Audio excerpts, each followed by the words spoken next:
শুভ সকাল বন্ধুরা, শ্রাবণ মাসের প্রথম সোমবার তোমরা কে কে করেছো অবশ্যই কিন্তু কমেন্টে জানাবে। আর আমিও করলাম, সেটা তোমাদের সঙ্গে শেয়ার করলাম।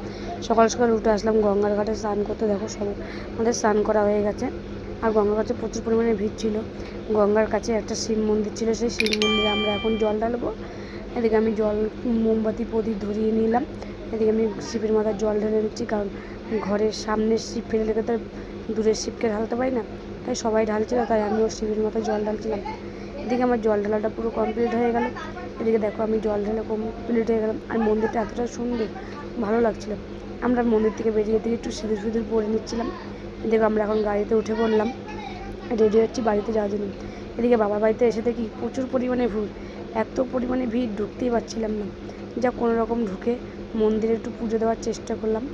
এদিকে দেখো ঢিলগুলো বেরোচ্ছে, যাদের যাদের মানসিক আছে। আর এই বাবার কাছে তোমরা যাই চাইবা তাই পাবে, মন থেকে ডাকলে। এদিকে দেখো এত পরিমাণে ভিড়, বেরোতেই পারছিলাম না। তারপর চলে গেলাম ফলের দোকানে, কিছু ফল নিয়ে নিলাম। ফল নিয়ে বাড়ি চলে আসলাম, যেহেতু ঘরের পুজোটাও আমাকে দিতে হবে, ঘরে যেহেতু শিব ঠাকুর আছে। তাই এদিকে আমি পুজোগুলো সেরে নিচ্ছিলাম আস্তে আস্তে। আজকে যেহেতু সোমবার, আমাকে ঘর বসাতে হবে সোমবার। এদিকে দেখো শাশুড়ি এক ঝুড়ি ফুল তুলে নিয়েছিল।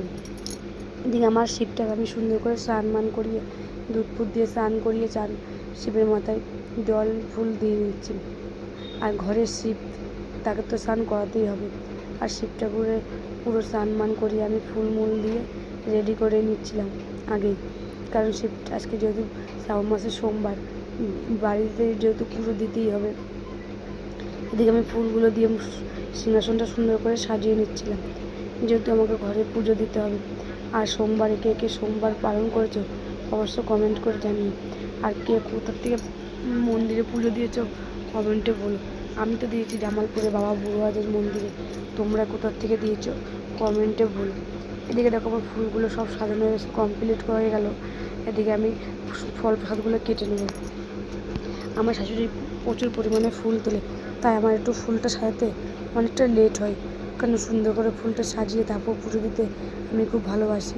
এদিকে দেখো আমার ফুল সাজানো পুজোটা কমপ্লিট হয়ে গেলো, ঘরটাও বসানো হয়ে গেল। তারপর এদিকে আমি কী করলাম, বটিটা নামিয়ে নিচ্ছিলাম, নিয়ে ফলগুলো কেটে নিচ্ছিলাম সুন্দর করে।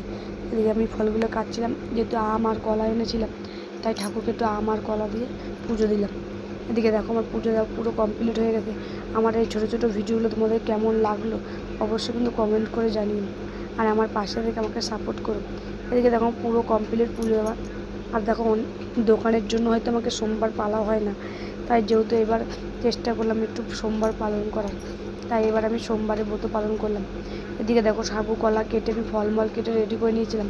যেহেতু আমরা তিনজনে করেছিলাম, আমি, আমার মেজুজার মেয়ে, কিন্তু শাশুড়ি আছে, যা আছে, সবাই মিলে ফল কেটে খেতে হবে, তাই ফলমলগুলো আমি কেটে সুন্দর করে গুছিয়ে নিয়েছিলাম।